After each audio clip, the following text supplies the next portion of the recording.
ശിവപ്രസാദം ജ്യോതിഷത്തിലേക്ക് എല്ലാവർക്കും സ്വാഗതം.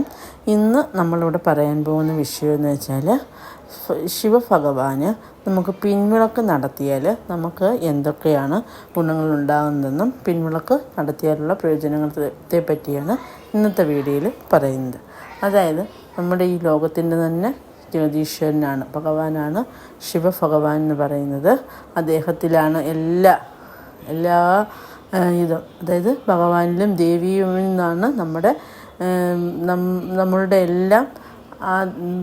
ജഗത് പിതാവെന്ന് പറയുന്നത് ശിവഭഗവാനാണ്, ദേവിയാണ് ജഗത് മാതാവ്.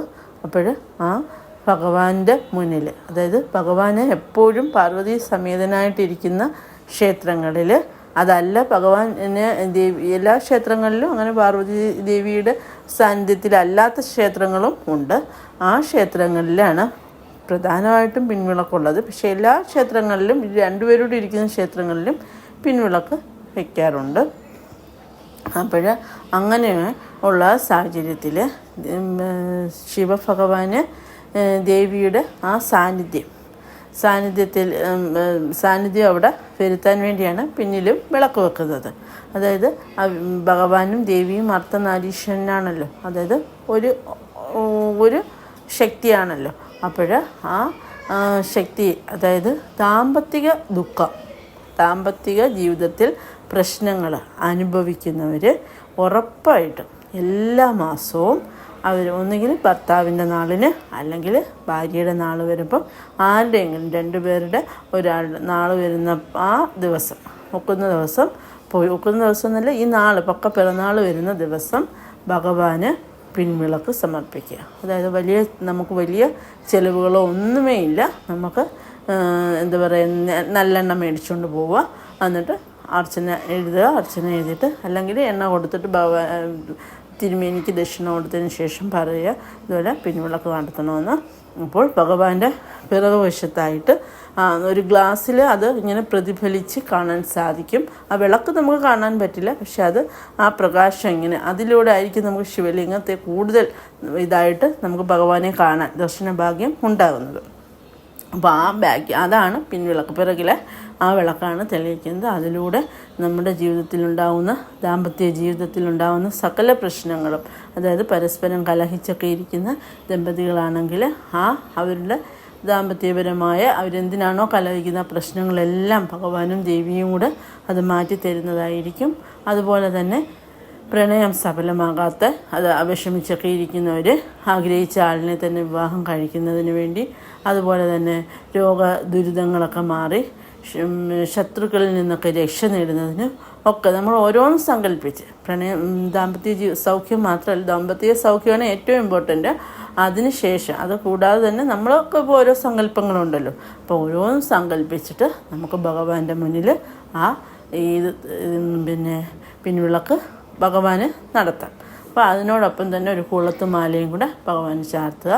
അപ്പം നിങ്ങളുടെ എന്ത് പ്രശ്നങ്ങൾ നിങ്ങളുടെ ജീവിതത്തിലുണ്ടോ അതൊക്കെ മാറി ജഗദീശ്വരൻ്റെയും ജഗത് പിതാവിൻ്റെയും ജഗത് മാതാവിൻ്റെയും അനുഗ്രഹം നിങ്ങൾക്ക് എപ്പോഴും ഉണ്ടായിരിക്കും. അപ്പോൾ ദാമ്പത്തിക ജീവിതത്തിൽ പ്രശ്നങ്ങളുള്ളവർ ഉറപ്പായിട്ട് ഈ ഒരു മന്ത്രവും കൂടെ അവിടെ നിന്ന് ജപിക്കാൻ, അതായത് തിരുമേനി അവിടെ പിൻവിളക്ക് കത്തിക്കുന്ന സമയത്ത് നിങ്ങൾ ഈ മന്ത്രം ജപിക്കാൻ നോക്കുക. ഉറപ്പായിട്ട് നിങ്ങളിൽ എന്ത് പ്രശ്നങ്ങൾ, നിങ്ങളിപ്പോൾ ഭർത്താവ് ഭാര്യയ്ക്കോട് സ്നേഹക്കുറവോ അല്ലെങ്കിൽ മറ്റ് എന്തെങ്കിലും പ്രശ്നങ്ങളോ, അങ്ങനെയൊക്കെ ഓരോരുത്തർക്കും ഓരോ പ്രശ്നമല്ലേ. അപ്പോൾ തിരിച്ച് ഭർത്താവിനെ സ്നേഹിക്കുന്നില്ലെന്ന് ഭർത്താവിന് വിഷമമുണ്ടെങ്കിൽ അതോ അങ്ങനെയൊക്കെയുള്ള പ്രശ്നങ്ങളുണ്ടെങ്കിൽ അതെല്ലാം മാറ്റി ഭഗവാൻ അനുഗ്രഹിക്കുന്നതായിരിക്കും. അപ്പോൾ ഈ മന്ത്രം നിങ്ങൾ ഒന്ന് ജപിച്ചുകൊള്ളുക. ആ സമയത്ത് അവിടെ വിളക്ക് വെക്കുന്ന ആ സമയത്ത് നിങ്ങളിത് ജപിക്കുക. ഓം അർദ്ധനാരീശ്വരായ നമഃ. അർത്ഥം ശംഭോ, ശരീരം കരതകമ്പുണി, ശ്യാമളം കോമളാംഗം, ചാർത്ഥം ബാലേന്ദു കൊടിദ്യുതി, നിഭരണം പുസ്തകം ജ്ഞാനമുദ്രാം, വാഗേ മാണിക്യപാത്രേ, ഉപരി കരതലേ പുസ്തകന്യസ്തകൂടം, പ്രസാദ്യുത കാർമേ സ്ഫുരത് ഹൃദി ശിവം സച്ചിദാനന്ദ തേജ. ഈ മന്ത്രം നിങ്ങൾ ഒരു പ്രാവശ്യം ജപിച്ചാൽ മതി. ആ വിളക്ക് കത്തുന്ന അത്രയും സമയം കൊണ്ട് ആ മന്ത്രം ഒന്ന് ജപിക്കാൻ നോക്കുക.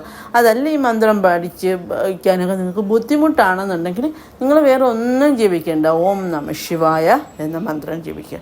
പക്ഷേ ഇത് ജപിച്ച് കഴിഞ്ഞാലുള്ള ബലമെന്ന് വെച്ചാൽ നമ്മൾ അർദ്ധനാരീശ്വരനെ സങ്കല്പിച്ചുകൊണ്ടാണ് ഈ മന്ത്രം നമ്മൾ ജപിക്കുന്നത്.